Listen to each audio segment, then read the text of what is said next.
Pride and Prejudice by Jane Austen, Volume the Second. Chapter 13. If Elizabeth, when Mr. Darcy gave her the letter, did not expect it to contain a renewal of his offers, she had formed no expectation at all of its contents. But such as they were, it may be well supposed how eagerly she went through them, and what a contrariety of emotion they excited. Her feelings as she read were scarcely to be defined. With amazement did she first understand that he believed any apology to be in his power, and steadfastly was she persuaded that he could have no explanation to give, which a just sense of shame would not conceal. With a strong prejudice against everything he might say, she began his account of what had happened at Netherfield. She read with an eagerness which hardly left her power of comprehension, and from impatience of knowing what the next sentence might bring, was incapable of attending to the sense of the one before her eyes. His belief of her sister's insensibility she instantly resolved to be false, and his account of the real, the worst objections to the match, made her too angry to have any wish of doing him justice. He expressed no regret for what he had done, which satisfied her. His style was not penitent, but haughty. It was all pride and insolence. But when this subject was succeeded by his account of Mr. Wickham, when she read, with somewhat clearer attention, a relation of events which, if true, must overthrow every cherished opinion of his worth, and which bore so alarming an affinity to his own history of himself, her feelings were yet more acutely painful and more difficult of definition. Astonishment, apprehension, and even horror oppressed her. She wished to discredit it entirely, repeatedly exclaiming, "This must be false. This cannot be. This must be the grossest falsehood." And when she had gone through the whole letter, though scarcely knowing anything of the last page or two, put it hastily away, protesting that she would not regard it, that she would never look in it again. In this perturbed state of mind, with thoughts that could rest on nothing, she walked on, but it would not do. In half a minute the letter was unfolded again, and collecting herself as well as she could, she again began the mortifying perusal of all that related to Wickham, and commanded herself so far as to examine the meaning of every sentence. The account of his connection with the Pemberley family was exactly what he had related himself, and the kindness of the late Mr. Darcy, though she had not before known its extent, agreed equally well with his own words. So far each recital confirmed the other, but when she came to the will, the difference was great. What Wickham had said of the living was fresh in her memory, and as she recalled his very words, it was impossible not to feel that there was gross duplicity on one side or the other, and for a few moments she flattered herself that her wishes did not err. But when she read and reread, with the closest attention, the particulars immediately following of Wickham's resigning all pretensions to the living, of his receiving in lieu so considerable a sum as £3,000, again was she forced to hesitate. She put down the letter, weighed every circumstance with what she meant to be impartiality, deliberated on the probability of each statement, but with little success. On both sides, it was only assertion. Again she read on, but every line proved more clearly that the affair, which she had believed it impossible that any contrivance could so represent as to render Mr. Darcy's conduct in it less than infamous, was capable of a turn which must make him entirely blameless throughout the whole. The extravagance and general profligacy which he scrupled not to lay to Mr. Wickham's charge, exceedingly shocked her, the more so as she could bring no proof of its injustice. She had never heard of him before his entrance into the Shire militia, in which he had engaged at the persuasion of the young man, who, on meeting him accidentally in town, had there renewed a slight acquaintance. Of his former way of life, nothing had been known in Hertfordshire but what he told himself. As to his real character, had information been in her power, she had never felt a wish of inquiring. His countenance, voice, and manner had established him at once in the possession of every virtue.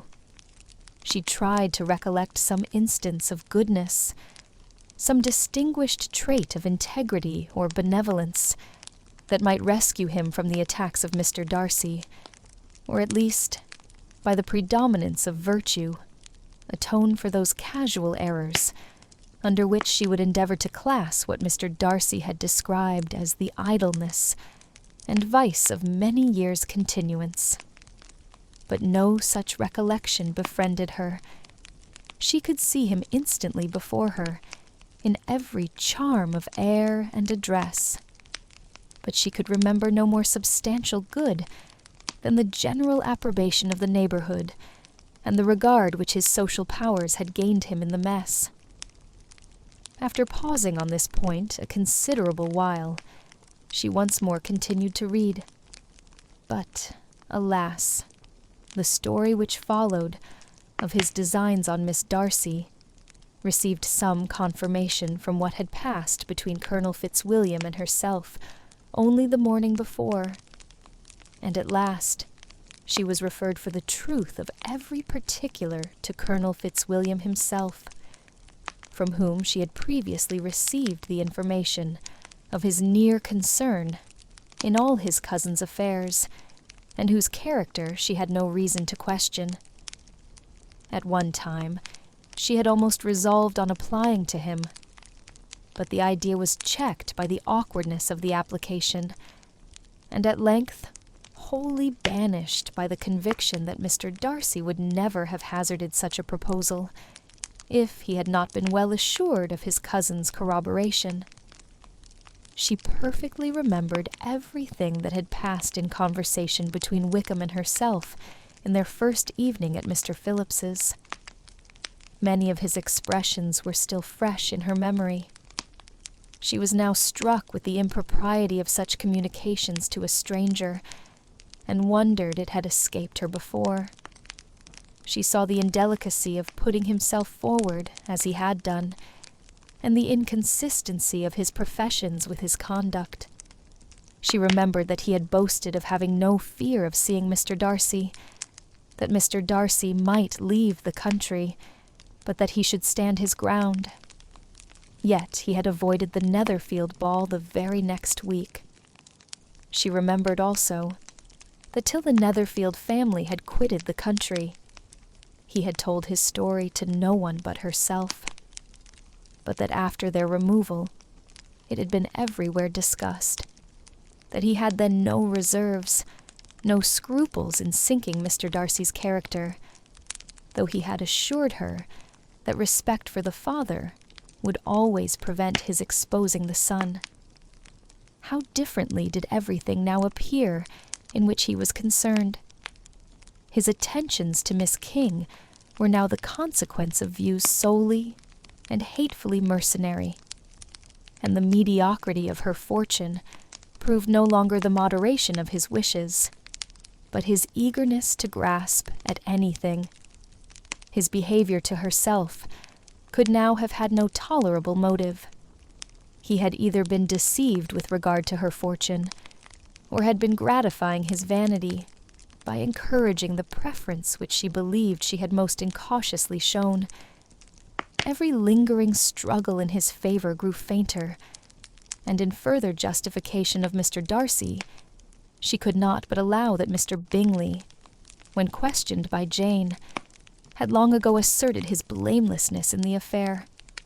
That, proud and repulsive as were his manners, she had never, in the whole course of their acquaintance, an acquaintance which had latterly brought them much together, and given her a sort of intimacy with his ways, seen anything that betrayed him to be unprincipled or unjust, anything that spoke him of irreligious or immoral habits, that among his own connections he was esteemed and valued, that even Wickham had allowed him merit as a brother, and that she had often heard him speak so affectionately of his sister as to prove him capable of some amiable feeling.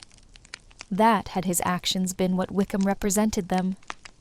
So gross a violation of everything right could hardly have been concealed from the world, and that friendship between a person capable of it and such an amiable man as Mr. Bingley was incomprehensible. She grew absolutely ashamed of herself. Of neither Darcy nor Wickham could she think, without feeling that she had been blind, partial, prejudiced, absurd. "How despicably have I acted," she cried. "I who have prided myself on my discernment. I who have valued myself on my abilities, who have often disdained the generous candor of my sister, and gratified my vanity in useless or blamable distrust. How humiliating is this discovery! Yet, how just a humiliation! Had I been in love, I could not have been more wretchedly blind. But vanity, not love, has been my folly, pleased with the preference of one, and offended by the neglect of the other. On the very beginning of our acquaintance, I have courted prepossession and ignorance, and driven reason away where either were concerned. Till this moment, I never knew myself. From herself to Jane, from Jane to Bingley, her thoughts were in a line which soon brought to her recollection that Mr. Darcy's explanation there had appeared very insufficient, and she read it again. Widely different was the effect of a second perusal. How could she deny that credit to his assertions, in one instance, which she had been obliged to give in the other? He declared himself to have been totally unsuspicious of her sister's attachment, and she could not help remembering what Charlotte's opinion had always been. Neither could she deny the justice of his description of Jane. She felt that Jane's feelings, though fervent, were little displayed, and that there was a constant complacency in her air and manner, not often united with great sensibility. When she came to that part of the letter in which her family were mentioned, in terms of such mortifying, yet merited reproach, her sense of shame was severe. The justice of the charge struck her too forcibly for denial, and the circumstances, too, which he particularly alluded, as having passed at the Netherfield ball, and as confirming all his first disapprobation, could not have made a stronger impression on his mind than on hers. The compliment to herself and her sister was not unfelt. It soothed, but it could not console her for the contempt which had been thus self-attracted by the rest of her family, and as she considered that Jane's disappointment had, in fact, been the work of her nearest relations, and reflected how materially the credit of both must be hurt by such impropriety of conduct, she felt depressed beyond anything she had ever known before.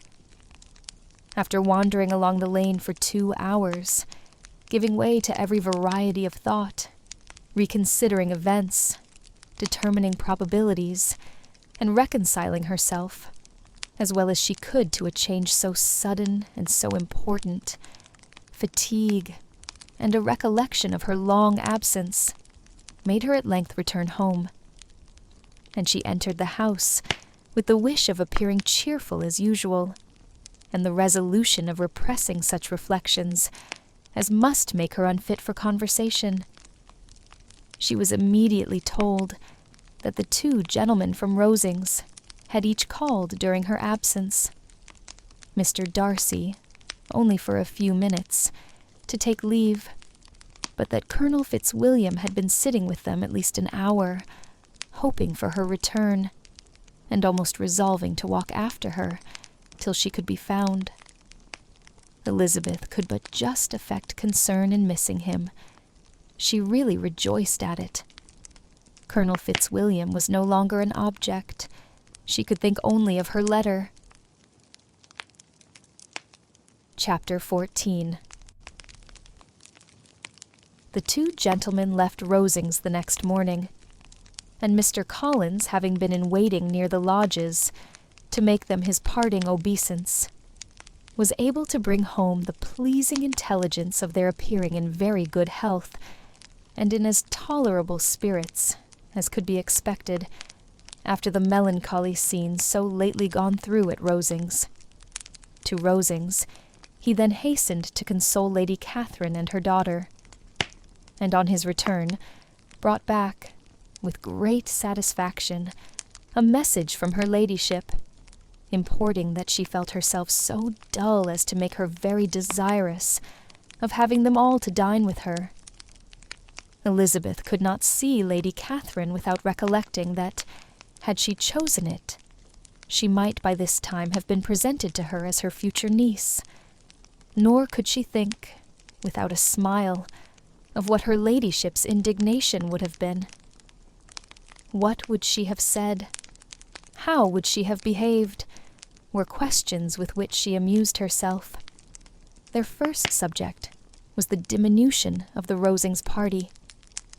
"I assure you, I feel it exceedingly," said Lady Catherine. "I believe nobody feels the loss of friends so much as I do. But I am particularly attached to these young men, and know them to be so much attached to me. They were excessively sorry to go, but so they always are." The dear Colonel rallied his spirits tolerably till just at last, but Darcy seemed to feel it most acutely, more, I think, than last year. His attachment to Rosings certainly increases. Mr. Collins had a compliment and an allusion to throw in here, which were kindly smiled on by the mother and daughter. Lady Catherine observed, after dinner, that Miss Bennet seemed out of spirits, and immediately accounting for it herself, by supposing that she did not like to go home again so soon, she added, "But if that is the case, you must write to your mother to beg that you may stay a little longer. Mrs. Collins will be very glad of your company, I am sure." "I am much obliged to your ladyship for your kind invitation," replied Elizabeth, "but it is not in my power to accept it. I must be in town next Saturday." "Why, at that rate, you will have been here only 6 weeks. I expected you to stay 2 months. I told Mrs. Collins so before you came. There can be no occasion for your going so soon. Mrs. Bennet could certainly spare you for another fortnight. But my father cannot. He wrote last week to hurry my return. Oh, your father, of course, may spare you, if your mother can. Daughters are never of so much consequence to a father. And if you will stay another month complete, it will be in my power to take one of you as far as London, for I am going there early in June, for a week. And as Dawson does not object to the barouche box, there will be very good room for one of you. And indeed, if the weather should happen to be cool, I should not object to taking you both, as you are neither of you large. You are all kindness, madam, but I believe we must abide by our original plan." Lady Catherine seemed resigned. "Mrs. Collins, you must send a servant with them. You know I always speak my mind, and I cannot bear the idea of 2 young women traveling post by themselves. It is highly improper. You must contrive to send somebody. I have the greatest dislike in the world to that sort of thing. Young women should always be properly guarded and attended, according to their situation in life. When my niece Georgiana went to Ramsgate last summer, I made a point of her having 2 men servants go with her. Miss Darcy, the daughter of Mr. Darcy of Pemberley, and Lady Anne, could not have appeared with propriety in a different manner. I am excessively attentive to all those things. You must send John with the young ladies, Mrs. Collins. I am glad it occurred to me to mention it, for it would really be discreditable to you to let them go alone. My uncle is to send a servant for us. Oh, your uncle! He keeps a manservant, does he? I am very glad you have somebody who thinks of those things. Where shall you change horses? Oh, Bromley, of course. If you mention my name at the bell, you will be attended to. Lady Catherine had many other questions to ask respecting their journey, and as she did not answer them all herself, attention was necessary, which Elizabeth believed to be lucky for her. Or, with a mind so occupied, she might have forgotten where she was. Reflection must be reserved for solitary hours. Whenever she was alone, she gave way to it as the greatest relief, and not a day went by without a solitary walk, in which she might indulge in all the delight of unpleasant recollections. Mr. Darcy's letter she was in a fair way of soon knowing by heart. She studied every sentence, and her feelings towards its writer were at times widely different. When she remembered the style of his address, she was still full of indignation. But when she considered how unjustly she had condemned and upbraided him, her anger was turned against herself, and his disappointed feelings became the object of compassion. His attachment excited gratitude, his general character respect. But she could not approve him, nor could she for a moment repent her refusal, or feel the slightest inclination ever to see him again. In her own past behavior, there was a constant source of vexation and regret, and in the unhappy defects of her family, a subject of yet heavier chagrin. They were hopeless of remedy. Her father, contented with laughing at them, would never exert himself to restrain the wild giddiness of his youngest daughters, and her mother, with manners so far from right herself, was entirely insensible of the evil. Elizabeth had frequently united with Jane in an endeavor to check the imprudence of Catherine and Lydia. But while they were supported by their mother's indulgence, what chance could there be of improvement? Catherine, weak-spirited, irritable, and completely under Lydia's guidance, had been always affronted by their advice, and Lydia, self-willed and careless, would scarcely give them a hearing. They were ignorant, idle, and vain. While there was an officer in Meryton, they would flirt with him, and while Meryton was within a walk of Longbourn, they would be going there forever. Anxiety on Jane's behalf was another prevailing concern, and Mr. Darcy's explanation, by restoring Bingley to all her former good opinion, heightened the sense of what Jane had lost. His affection was proved to have been sincere, and his conduct cleared of all blame, unless any could attach to the implicitness of his confidence in his friend. How grievous, then, was the thought that, of a situation so desirable in every respect, so replete with advantage, so promising for happiness, Jane had been deprived by the folly and indecorum of her own family.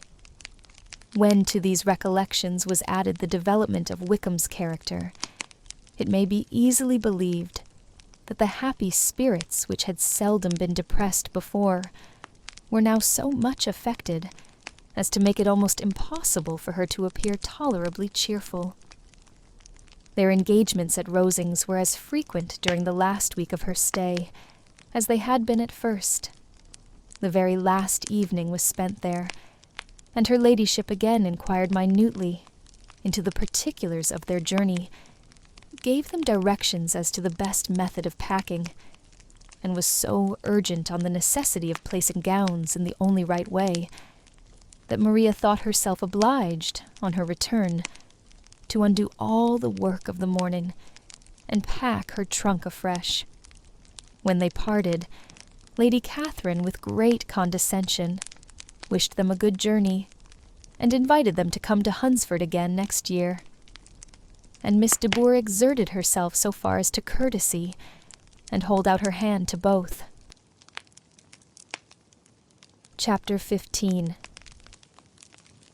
On Saturday morning, Elizabeth and Mr. Collins met for breakfast a few minutes before the others appeared, and he took the opportunity of paying the parting civilities, which he deemed indispensably necessary. "I know not, Miss Elizabeth," said he, "whether Mrs. Collins has yet expressed her sense of your kindness in coming to us, but I am very certain you will not leave the house without receiving her thanks for it. The favor of your company has been much felt, I assure you. We know how little there is to tempt anyone to our humble abode. Our plain manner of living, our small rooms, and few domestics, and the little we see of the world, must make Hunsford extremely dull to a young lady like yourself. But I hope you will believe us grateful for the condescension, and that we have done everything in our power to prevent your spending your time unpleasantly." Elizabeth was eager with her thanks and assurances of happiness. She had spent 6 weeks with great enjoyment, and the pleasure of being with Charlotte, and the kind attentions she had received, must make her feel the obliged. Mr. Collins was gratified, and with a more smiling solemnity replied, "It gives me the greatest pleasure to hear that you have passed your time not disagreeably. We have certainly done our best, and most fortunately, having it in our power to introduce you to very superior society, and from our connection with Rosings, the frequent means of varying the humble home scene, I think we may flatter ourselves that your Hunsford visit cannot have been entirely irksome. Our situation with regard to Lady Catherine's family is indeed the sort of extraordinary advantage and blessing which few can boast. You see on what a footing we are. You see how continually we are engaged there. In truth, I must acknowledge that, with all the disadvantages of this humble parsonage, I should not think anyone abiding in it an object of compassion, while they are sharers of our intimacy at Rosings." Words were insufficient for the elevation of his feelings, and he was obliged to walk about the room, while Elizabeth tried to unite civility and truth in a few short sentences. "You may, in fact, carry a very favorable report of us into Hertfordshire, my dear cousin. I flatter myself, at least, that you will be able to do so. Lady Catherine's great attentions to Mrs. Collins you have been a daily witness of, and altogether, I trust it does not appear that your friend has drawn an unfortunate, but on this point it will be as well to be silent. Only let me assure you, my dear Miss Elizabeth, that I can from my heart most cordially wish you equal felicity in marriage. My dear Charlotte and I have but one mind, and one way of thinking. There is in everything a most remarkable resemblance of character and ideas between us. We seem to have been designed for each other. Elizabeth could safely say that it was a great happiness where that was the case, and with equal sincerity could add that she firmly believed and rejoiced in his domestic comforts. She was not sorry, however, to have the recital of them interrupted by the entrance of the lady from whom they sprang. Poor Charlotte!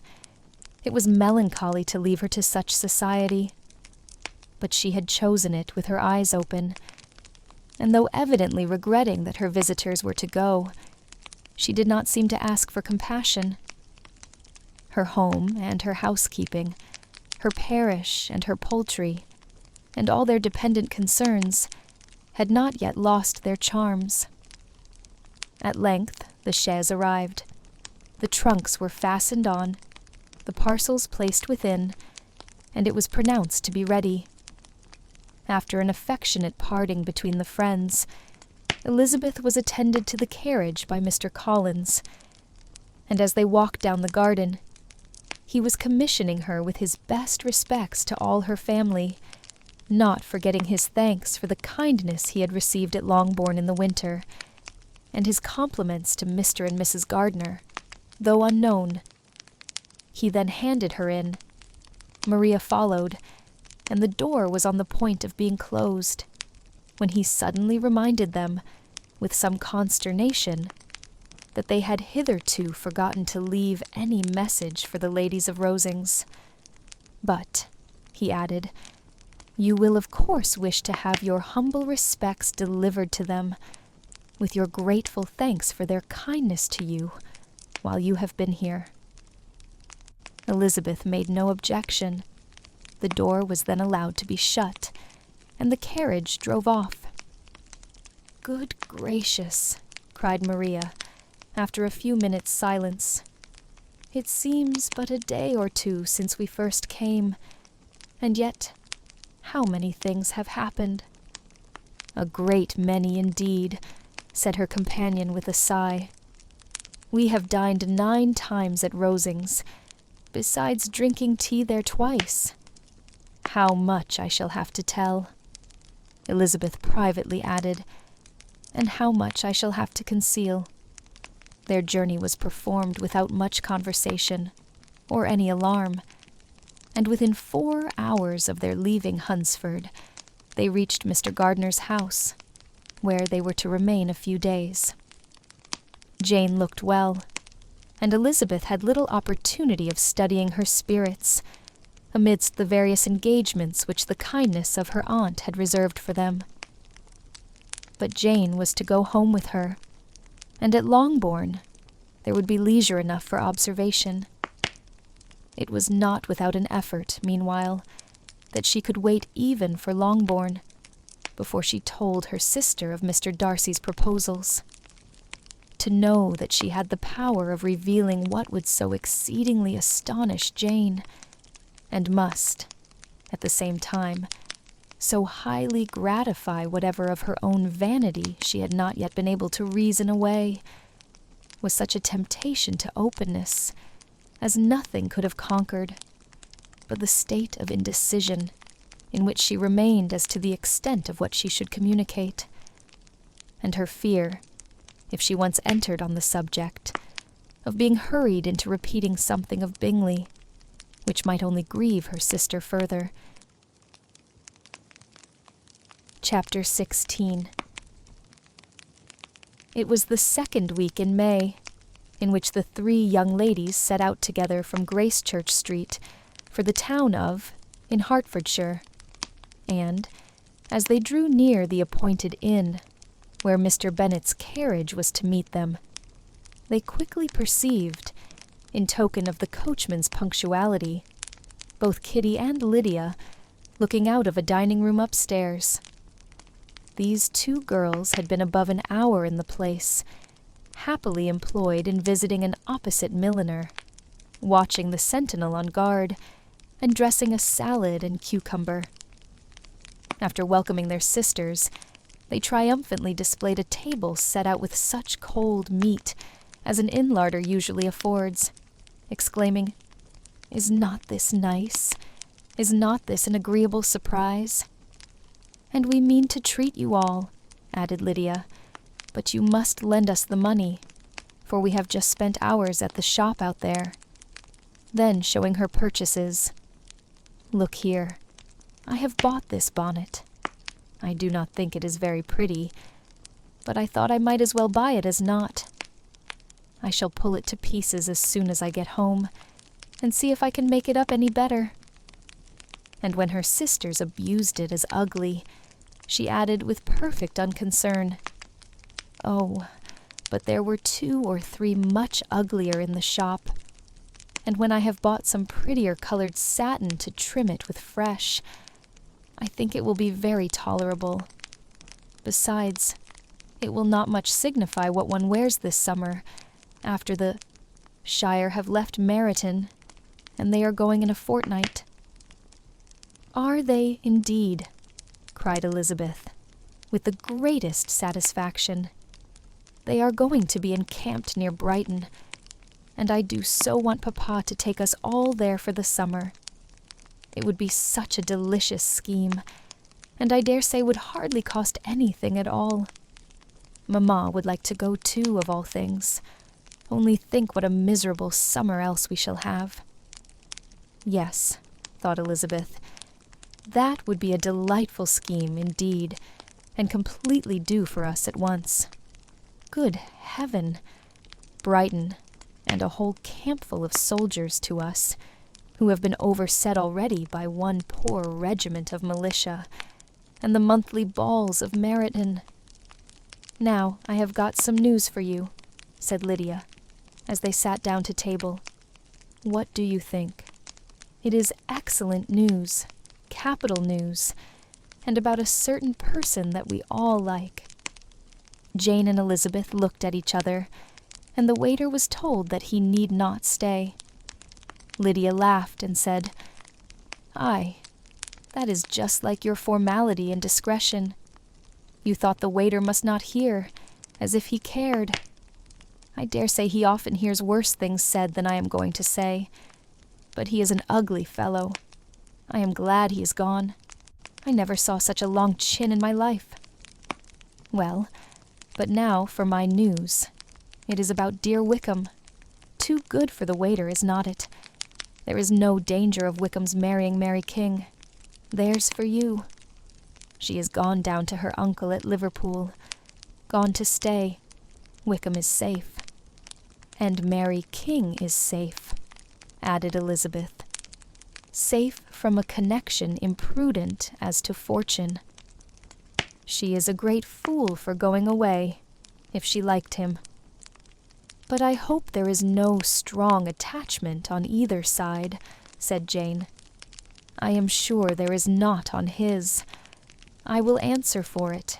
He never cared 3 straws about her. Who could about such a nasty little freckled thing? Elizabeth was shocked to think that, however incapable of such coarseness of expression herself, the coarseness of the sentiment was little other than her own breast had formerly harbored and fancied liberal. As soon as all had ate, and the elder ones paid, the carriage was ordered, and after some contrivance, the whole party, with all their boxes, work-bags, and parcels, and the unwelcome addition of Kitty's and Lydia's purchases, were seated in it. "How nicely we are crammed in," cried Lydia. "I am glad I bought my bonnet, if it is only for the fun of having another bandbox. Well, now let us be quite comfortable and snug, and talk and laugh all the way home.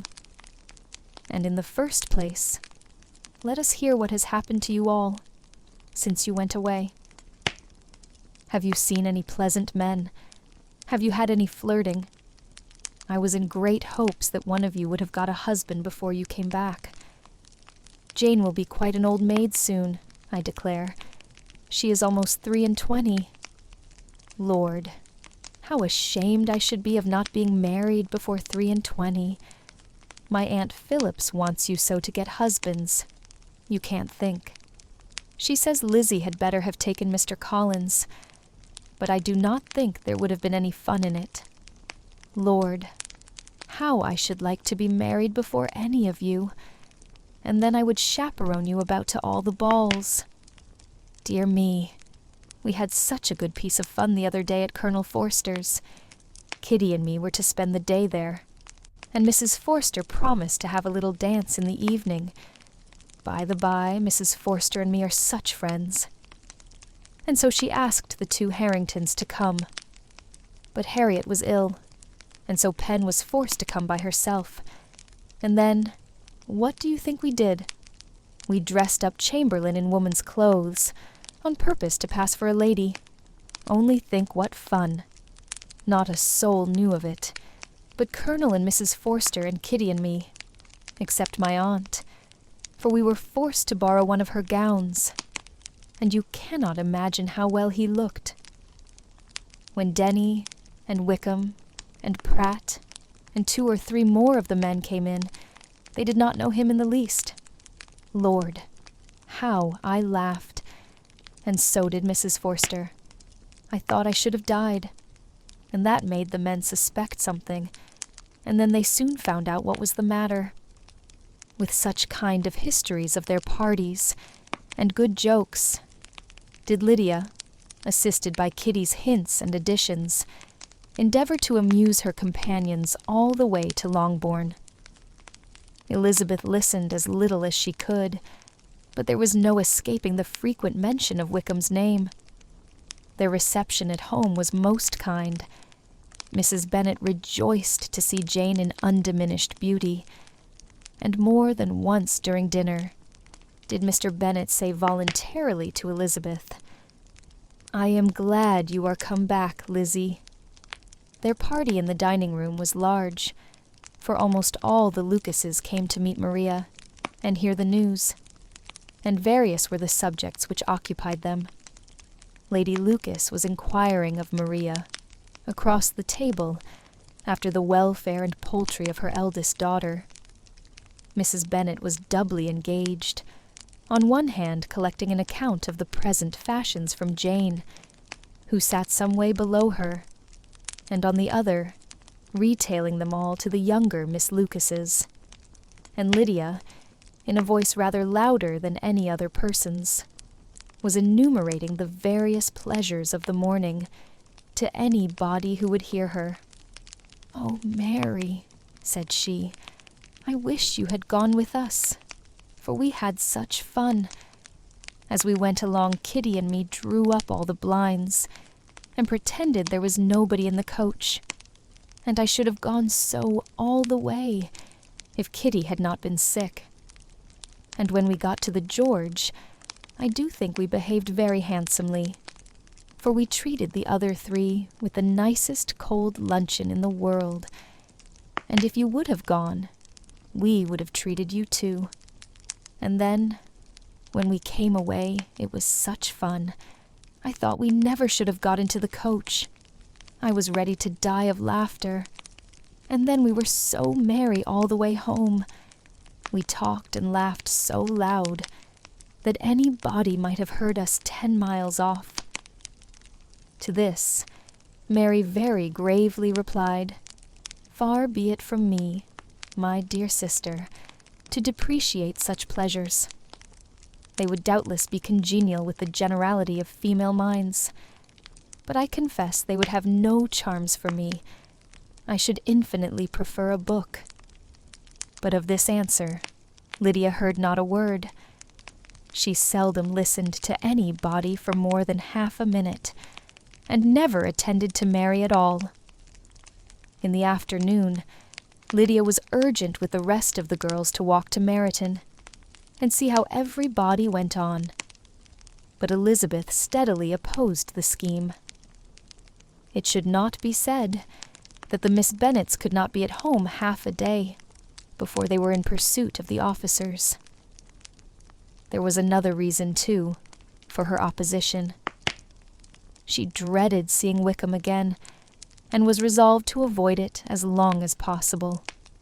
The comfort to her of the regiment's approaching removal was indeed beyond expression. In a fortnight they were to go, and once gone, she hoped there could be nothing more to plague her on his account. She had not been many hours at home before she found that the Brighton scheme, of which Lydia had given them a hint at the inn, was under frequent discussion between her parents. Elizabeth saw directly that her father had not the smallest intention of yielding, but his answers were at the same time so vague and equivocal that her mother, though often disheartened, had never yet despaired of succeeding at last.